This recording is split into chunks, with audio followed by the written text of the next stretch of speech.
The collapse of many entertainment industries is now beginning and underway. The Walt Disney Company has failed to deliver in terms of drawing in customers and audiences and families, and as a result, there is now a cascading reaction of companies struggling who all were dependent upon Disney. Hasbro is one such company, although folks, we do suspect that movie theaters will be joining the list next year. But today we're looking at Hasbro. We're showing you exactly how we did indeed keep you ahead of the culture curve. And unfortunately, that makes us a little bit sad today. This is one prediction we wish we had missed.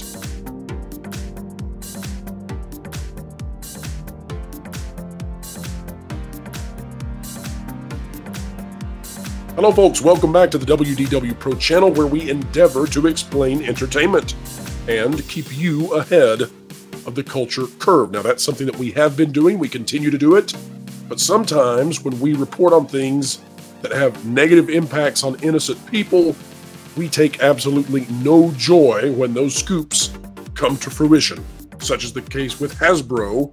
Let's dive into the info, and we're going to show you why the company that is most red-handed in all of this is largely being ignored by the corporate and mainstream media. I'm sure you're not surprised if you're a frequent viewer of the channel. This out of Financial Times by Lex.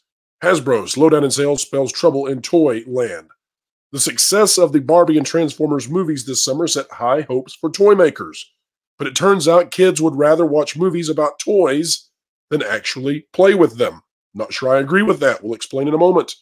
Hasbro, home to Play-Doh, Monopoly, and Transformer action figures this week, said it will cut about 1,100 jobs on top of 800 layoffs that have already taken place this year. Combined, this would represent a 29% decrease in the company's global workforce. Let's say it again, folks, for the people in the back. This does indeed look like Hasbro will be cutting 1/3, almost, of their entire personnel.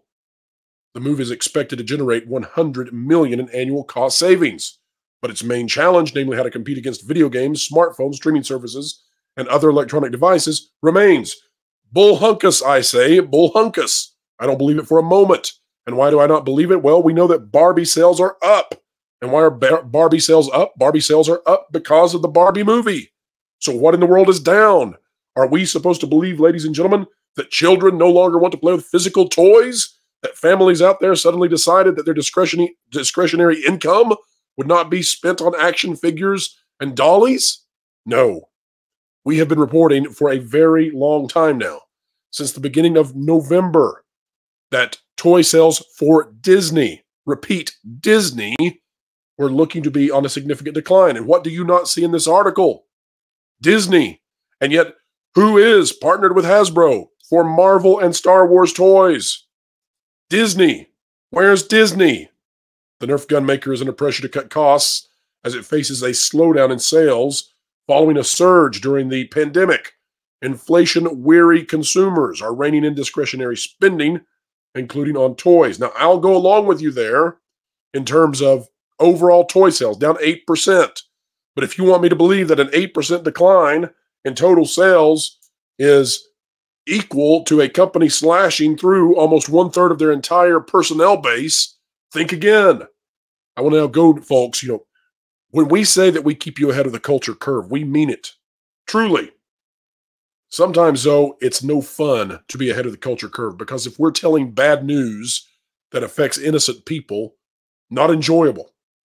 But I want to go now. Let's listen in to what we were saying 6 weeks ago now, telling you all what was happening, what was being said to us from our retail insiders, and you see if this matches up. And on the backside of this, we're going to take a look at another article and see if it gets any better in the coverage, or shall we say lack of coverage, of the deal that Disney has dealt to so many of these companies who are fully dependent on people buying Disney action figures, plushies, and toys.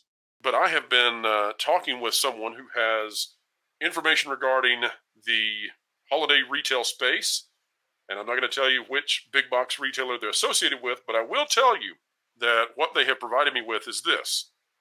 One of the ways that you can measure how much product any given toy line is going to receive for the holidays is you can measure what is called the column space. Now, this is outside of what I normally know because I'm not in retail. But according to this person, and I can't corroborate this, we're working on it, and we'll have another video out on this later as we get more information. But apparently, Disney is, as we have said in the past, receiving less column space than usual, and so Disney is actually trying to push more of their clothing lines and clothing items. But it's time to now go to breaking news.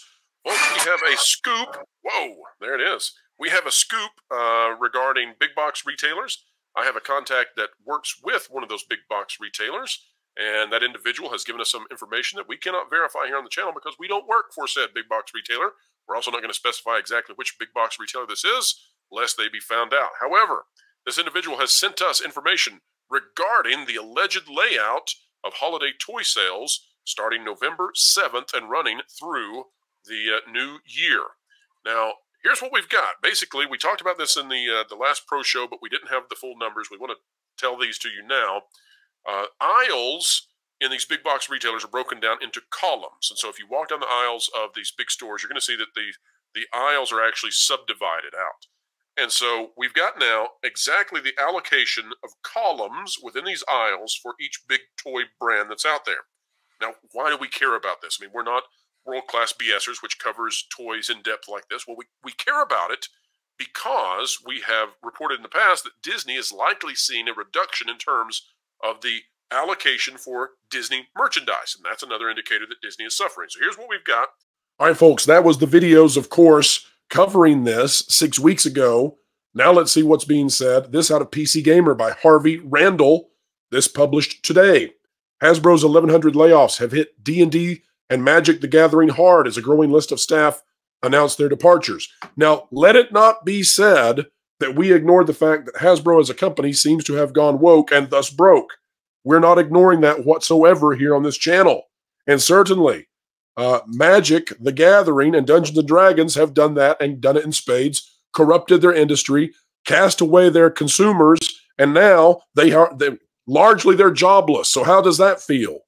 You know, what good does that do you to put forth these stupid social agendas where you act as if you are authoritarian, and now the throne upon which you rule is unemployment? It does nobody any good for you to do these things. So in some way, I feel sorry for these people who have turned their product into highly divisive material that drives away consumers and then wipes out their own jobs, because you have to be a nut to think that's a good idea, to be so fervently attached to your belief system that you will do things that drive the marketplace away from you and then takes your job, your very own job.